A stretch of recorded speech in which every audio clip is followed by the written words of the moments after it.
All right, welcome back. Welcome back, ladies and gentlemen. I apologize.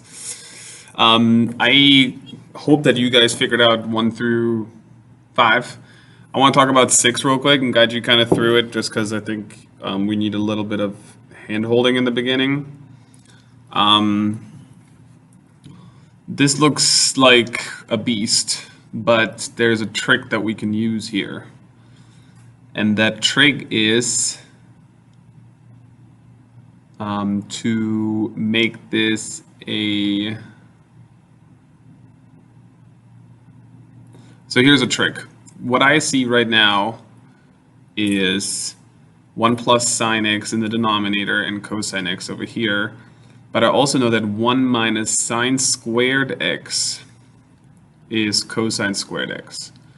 So instead of multiplying cosine x over here and 1 plus sine x over there, which is definitely something that you can do in order to make this a common denominator and then take it from there, I'm going to multiply 1 minus, or expand this right here with 1 minus sine x and only this side. Okay?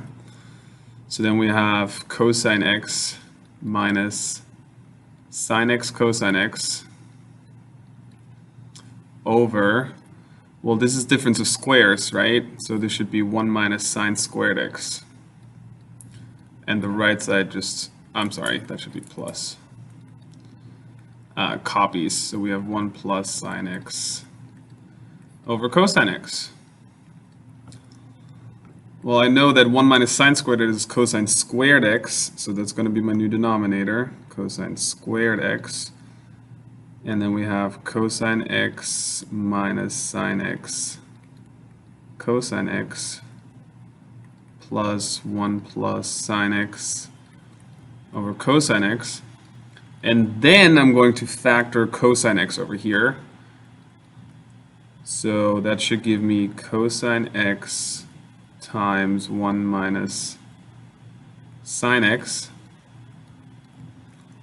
So I guess like I should have never distributed this over here, but you're always smarter. You know, hindsight is 20/20. So this should cancel out. So we have cosine plus 1 plus sine x over cosine x. So now I can write this as one long fraction. Well, this is 1 minus sine x, 1 plus cosine x, so this should be 2 over cosine x, because negative sine x and positive sine x cancel out. So this should be 2 secant x. Again, don't write it as a fraction right here. There's a lot of different ways, a lot of ways lead to Rome, right? So, and you're always smart, you always figure stuff out like this later once you're like halfway through the problem.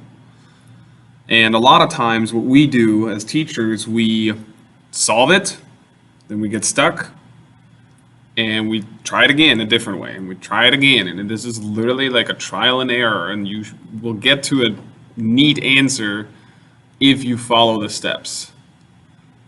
And if you don't make up your own identities, a lot of people will say, well, 1 minus sine squared cosine x is negative cosine squared x, and that's just not right. Okay, so don't make up your own identities.